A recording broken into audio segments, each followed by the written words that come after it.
अध्यक्ष महोदय, मैं आपका धन्यवाद देना चाहता हूं।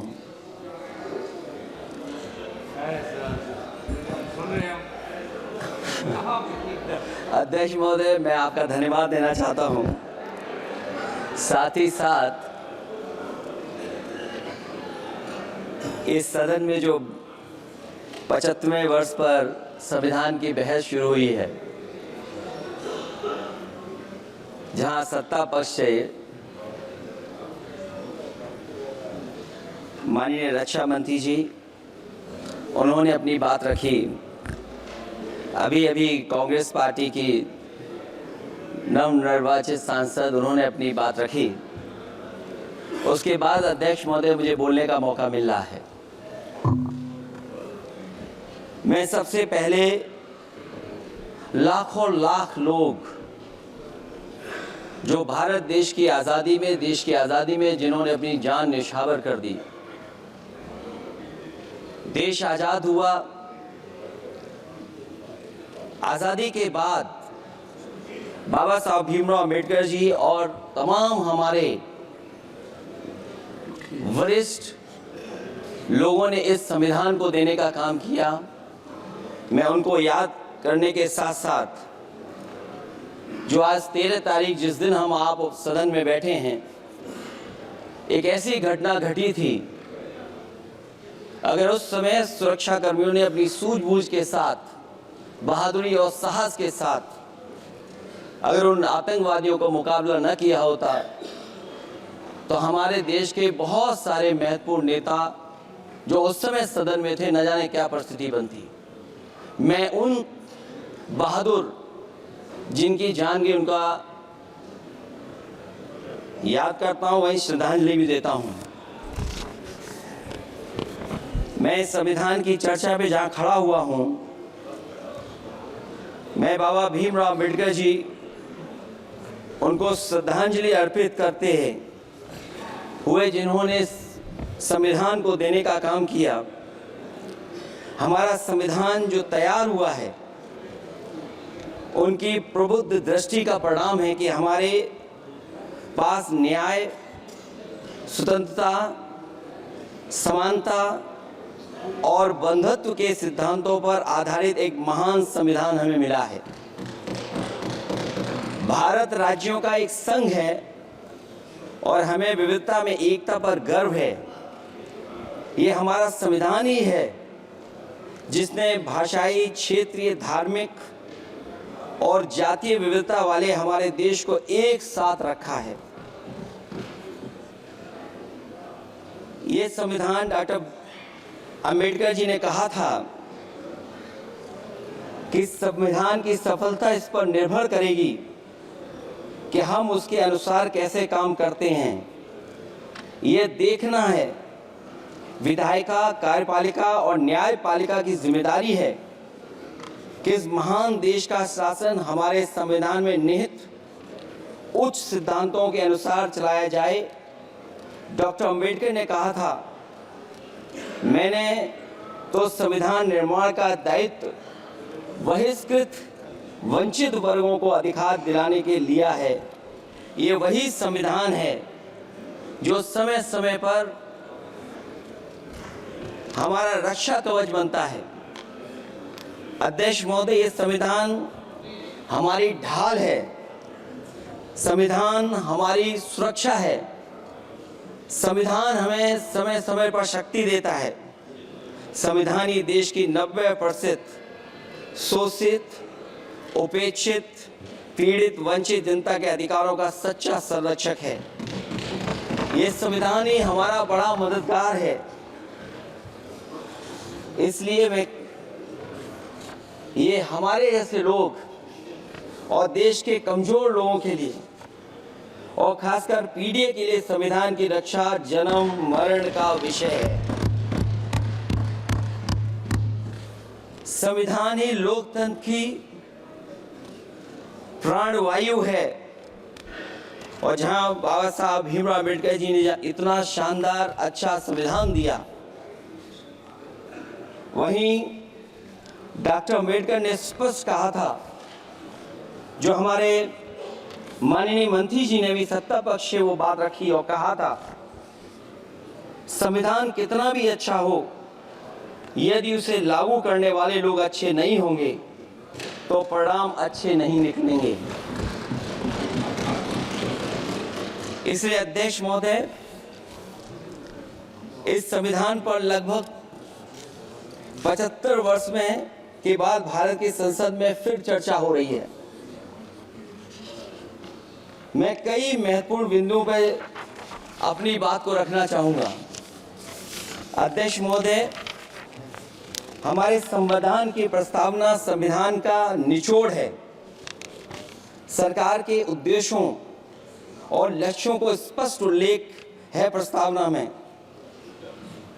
मैं प्रारंभ करता हूं संपूर्ण प्रभुत्व संपन्न समाजवादी धर्मप्रिय लोकतांत्रिक गणराज्य से। आज अध्यक्ष जी, सीमाओं की रक्षा करना संप्रभु का प्रथम कर्तव्य है। और अध्यक्ष महोदय, जिस देश की सीमाओं की सुरक्षा में जहां पर समय समय पर सेंध लगती हो, और हमारे माननीय मंत्री जी बेहतर जानते होंगे कि कई जगह पर हमारी सीमाएं सिकुड़ रही हैं। हमारे संसदीय मंत्री राज्य अरुणाचल प्रदेश में चीन के बिल्कुल बगल में रहते हैं। अध्यक्ष महोदय ये जानते होंगे कि हमारे पड़ोस में कितने गांव बस गए हैं, न जाने कितना वहां पर गांव की तरह घर बसा दिए गए हैं। लद्दाख की तरफ अभी दोनों देशों की सेनाएं पीछे हटी हैं। हम अपनी सीमा में ही पीछे हटे हैं, और चीन जो हमारी सीमा में अंदर आ गई थी, वो हमारी सीमाओं से ही आंशिक रूप से पीछे हटी है। और अध्यक्ष महोदय, उस सीमा के पास एक रिजांगला मेमोरियल बना था। हमारे सरकार के लोग ये जानते होंगे कि जिस समय ये बात उठी लद्दाख को लेकर के, उस रिजांगला के मेमोरियल को तोड़ दिया गया। आज वो रिजांगला मेमोरियल वहां नहीं है। और उस लड़ाई के लिए अध्यक्ष महोदय, हमारी फौज के लिए कहा गया था कि हमारी वो बहादुर फौज है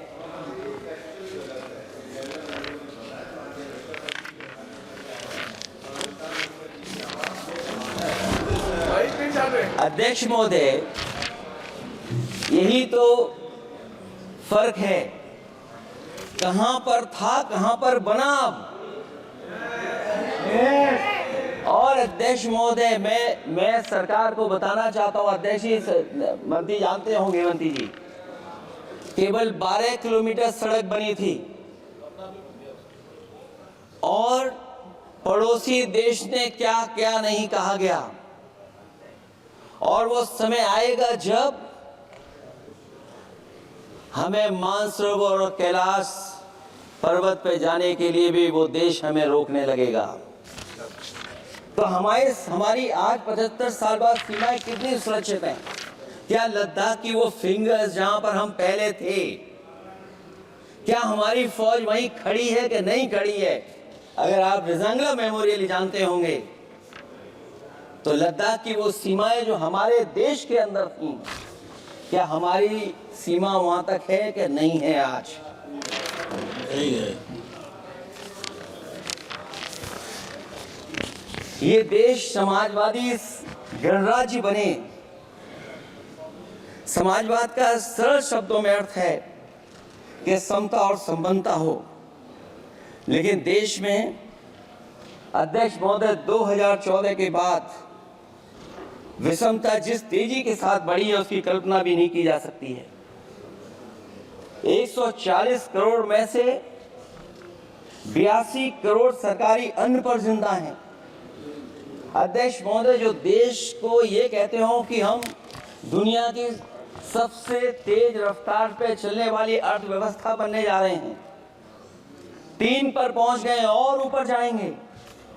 मैं सरकार से कहना चाहता हूं कि जब 82 करोड़ सरकारी अन्न पर जिंदा हैं और दूसरी तरफ देश की संपूर्ण संपत्ति के 2/3 हिस्से पर कुछ परिवारों का कब्जा है, अगर सरकार में ये बहादुरी और हिम्मत है तो इस 60% गरीबी के रेखा से नीचे रहने वाले लोगों की पर कैपिटा इनकम क्या है? अगर आपकी अर्थव्यवस्था ऊंचाई पर जा रही है तो हमारे जो गरीब लोग हैं, जो 60% गरीब लोग हैं, उनकी पर कैपिटा इनकम क्या है?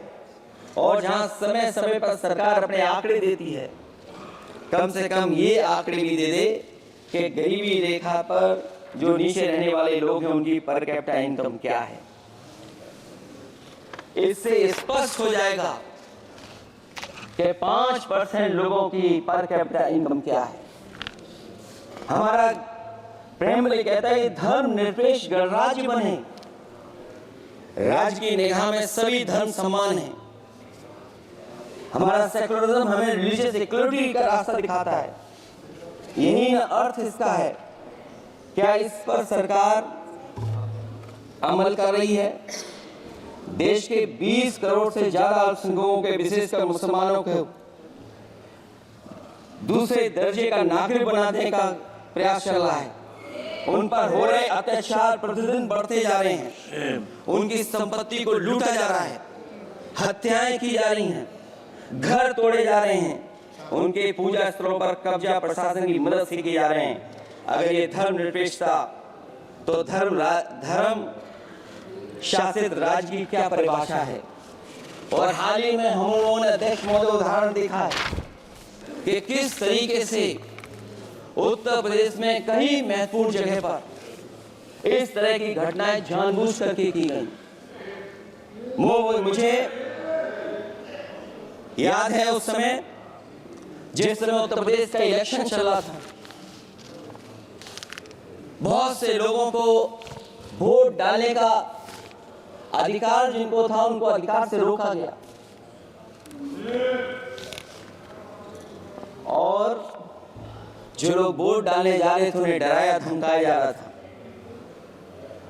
ऐसे इंतजाम किए गए थे कि ये वोट डालने के लिए वोट बूथ तक न पहुंच पाए।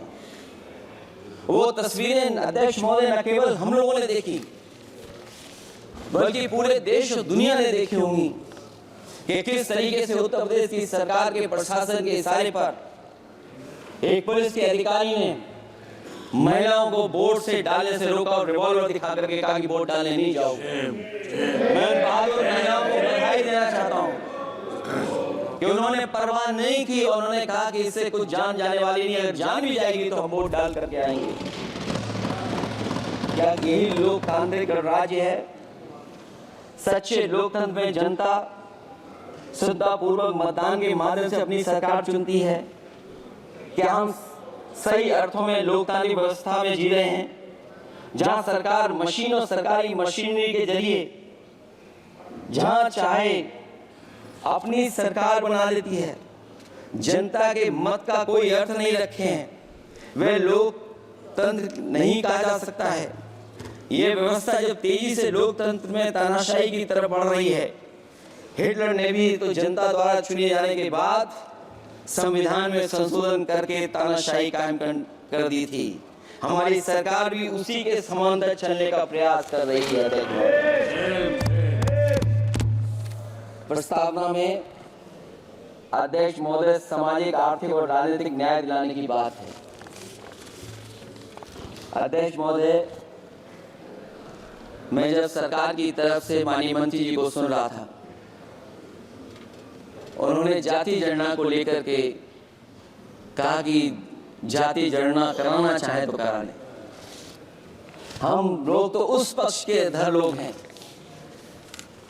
अगर आप करा सकते हैं तो आप कराइए। नहीं अध्यक्ष महोदय, जब कभी भी हम लोगों को मौका मिलेगा तो जाति जनगणना कराने का काम हम लोग करेंगे। सामाजिक न्याय समाज के अनुसूचित जाति, अनुसूचित जनजाति और अन्य पिछड़े वर्गों को न्याय दिलाने का बड़ा असल आरक्षण था, उसे समाप्त कर दिया गया है।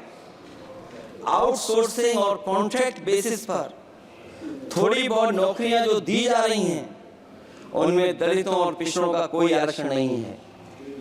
शिक्षण संस्थाओं और विश्वविद्यालय में प्रोफेसर और वाइस चांसलर के चयन के समय इनके आगे लिख दिया जाता है, एक नया शब्द का इजाद हुआ, NFS, नॉट फाउंड सुटेबल।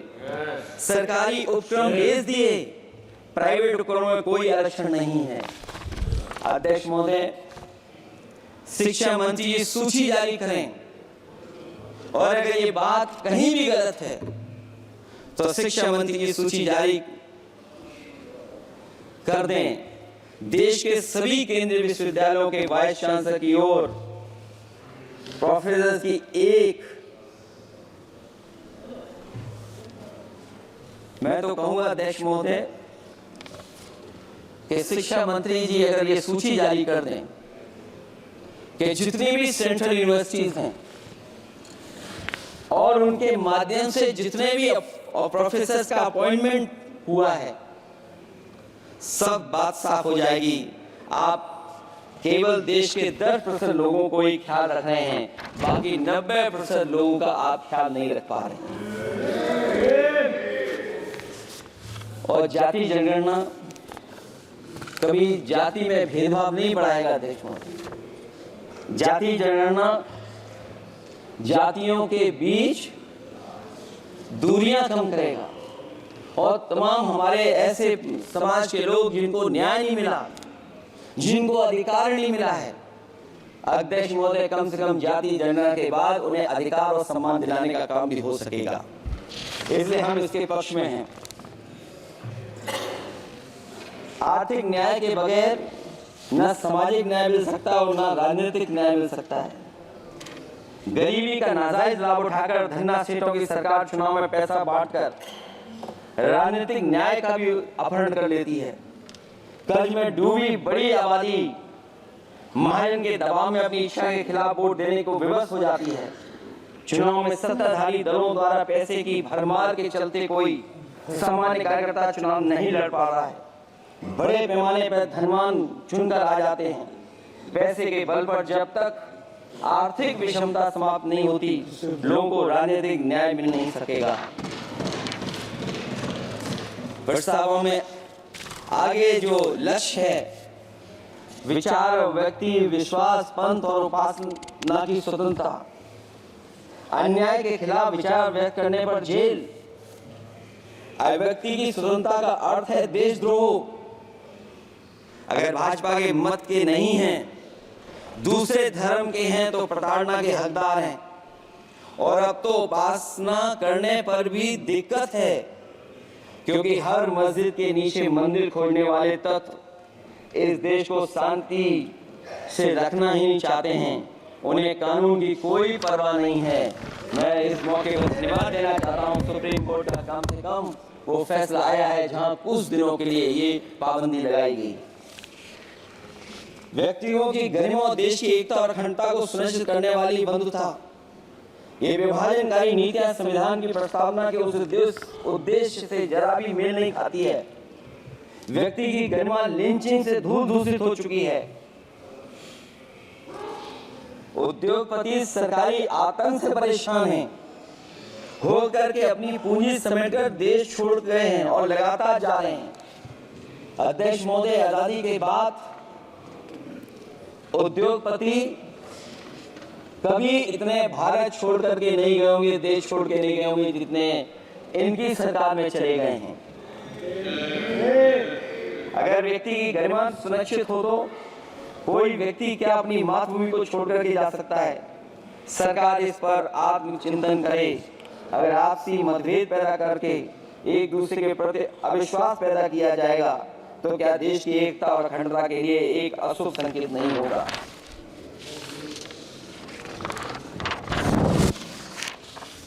अध्यक्ष महोदय, आर्टिकल 14 कानून के समक्ष समानता भारत के अंदर किसी भी व्यक्ति को राज कानून के समानता को डिनाई नहीं कर सकता है। हो क्या रहा है, एक ही कानून कुछ लोगों के लिए अलग है और दूसरों के लिए अलग। अगर सत्ता पक्ष का व्यक्ति गेरुआ गमछा पहनकर गाली दे दे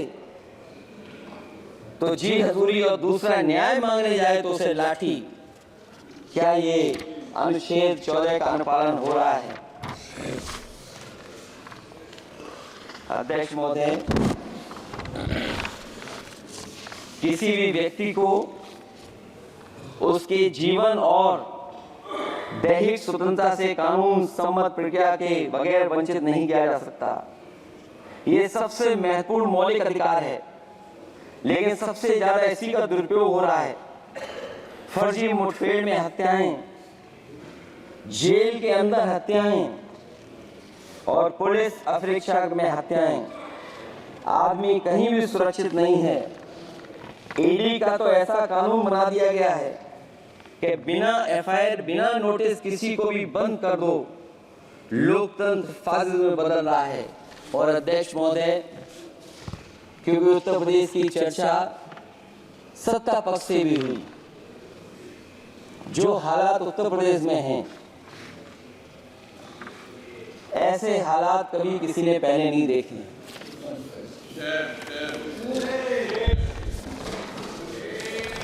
जहां पर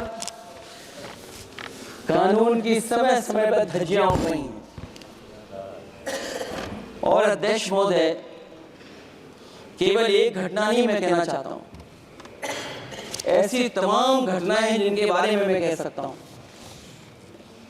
आजादी के बाद अगर हम 75वें वर्ष में इस बात पर चर्चा करें संविधान पर, और आए दिन लोगों को न्याय मांगने के लिए आत्मदाह करना पड़े, तहसील हो वहां पे आत्मदाह, जिलाधिकारी हो वहां पे आत्मदाह, न्याय मांगने के लिए अगर मुख्यमंत्री आवास में जाना पड़े वहां पे आत्मदाह। सोचिए हम किस दिशा में जा रहे हैं।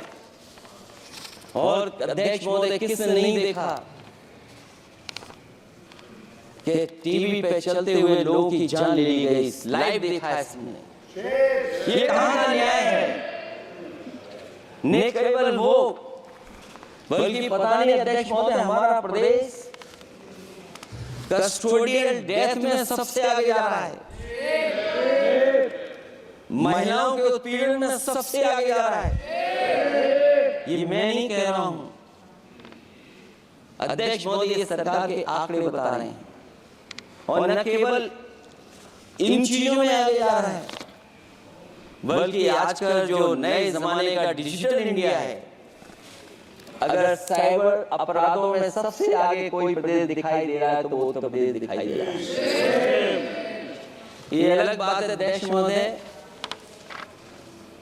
कि कभी कभी जो डबल इंजन की सरकार चलने वाले जो दावा करते थे, पहले इंजन टकराते थे, अब तो डब्बे भी टकराने लगे हैं। और होड़ लगी हुई है कि कभी किसी ने दिल्ली का रास्ता किसी माध्यम से अपनाया था, उसी रास्ते पे चल करके आगे बढ़ना चाहते हैं। इससे खराब इस लोकतंत्र में और क्या हो सकता है? जिन लोगों ने ये कहा हो कि हम नौकरियां दे देंगे, आज नौकरियां कहां हैं, रोजगार कहां है? और अध्यक्ष महोदय, अगर वादा किया जाए नौकरी और रोजगार का, इन्वेस्टमेंट का, और सपने बड़े दिखाए जाएं, ये बात मैं इसलिए कह रहा हूं कि माननीय मंत्री जी भी उसी प्रदेश से आते हैं, प्रधानमंत्री जी भी उसी प्रदेश से आते हैं। आज कई मायनों में, कई आंकड़ों में उत्तर प्रदेश पीछे दिखाई दे रहा है। जहां रोजगार के सवाल पर जो सरकारी नौकरियां इसलिए नहीं क्योंकि आरक्षण न देना पड़ जाए, इसे सरकारी नौकरियां नहीं है। आए दिन पेपर आउट, पेपर लीक, न केवल पेपर लीक है, बल्कि जानबूझ करके पेपर लीक कराया जाता है जिससे कि परीक्षा रद्द की जा सके। और जो अग्निवीर वाला सवाल था वो आज भी वैसे ही का वैसा है। हम लोग अग्निवीर वाली व्यवस्था कभी स्वीकार नहीं कर सकते हैं। जो पहले भर्ती जैसी होती थी अध्यक्ष महोदय, अगर वैसी भर्ती होगी तो हमारी सीमाएं और सुरक्षित होंगी, हमारे और नौजवान जाकर के देश की असली पक्की वर्दी पहनने का काम करेंगे। ये अध्यक्ष महोदय एक ऐसी चर्चा संविधान की जो है बिना प्रधान की।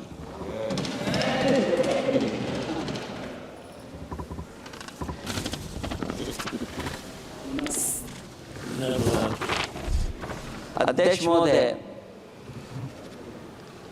इस सरकार में जो लोकतंत्र के साथ खिलवाड़ हुआ है, इतना कभी खिलवाड़ नहीं हुआ।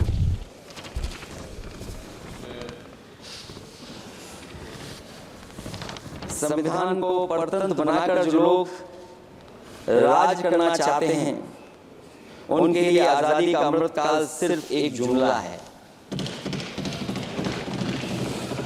और अंत में मैं सिर्फ एक ही बात कहना चाहता हूं कि संविधान बचेगा तो न्याय बचेगा, और न्याय बचेगा तभी सबको बराबर मान सम्मान, सबको बराबर मौके मिलेंगे, भेदभाव भी मिटेगा। और भेदभाव का भाव भी इसलिए आज फिर से संविधान को बचाने के लिए एक और करो या मरो आंदोलन की जरूरत है।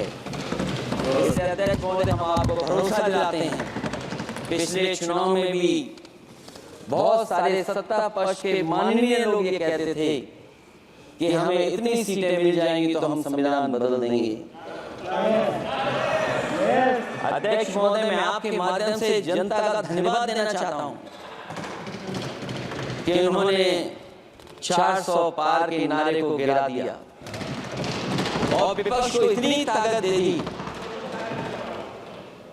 कि इनकी जो सपना था संविधान बदलने को, सपने को तोड़ने का काम किया।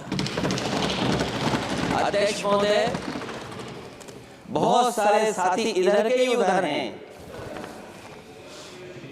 अगर उधर वाले इधर आ गए उसी दिन ये सत्ता से बाहर हो जाएंगे। अध्यक्ष महोदय, आखिरी में मैं कुछ लाइनें कहकर के अपनी बात खत्म करना चाहता हूं। न मेरा है न तेरा है, ये हिंदुस्तान सबका है, नहीं समझी गई ये बात तो नुकसान सबका है। हजारों रास्ते खोजे गए उस तक पहुंचने के, मगर पहुंचे हुए ये कह गए भगवान सबका है। जो इसमें मिल गई नदियां वो दिखाई नहीं देती महासागर बनाने में, मगर एहसान सबका है। अनेकों रंग खुशबू नस्ल के फल फूल पौधे हैं, मगर उपवन की इज्जत आबरू ईमान सबका है। हमें उम्मीद है कि इस चर्चा के बाद बाबा साहब भीमराव अम्बेडकर जी का दिया हुआ संविधान को बदलने का सपना नहीं देखा जाएगा। साथ ही साथ डॉक्टर राममनोहर लोहिया, जिन्होंने समाजवादी आंदोलन का रास्ता दिखाया, नेताजी ने जो संघर्ष कर करके हम लोगों को जगह पहुंचाया, वहीं लोकनायक जयप्रकाश जी ने इस देश को आगे बढ़ाने के लिए समय समय पर संपूर्ण क्रांति का आह्वान देकर के जागरूक किया। मैं उन सबको याद करते हुए एक बार फिर अध्यक्ष जी आपका बहुत बहुत धन्यवाद देता हूं।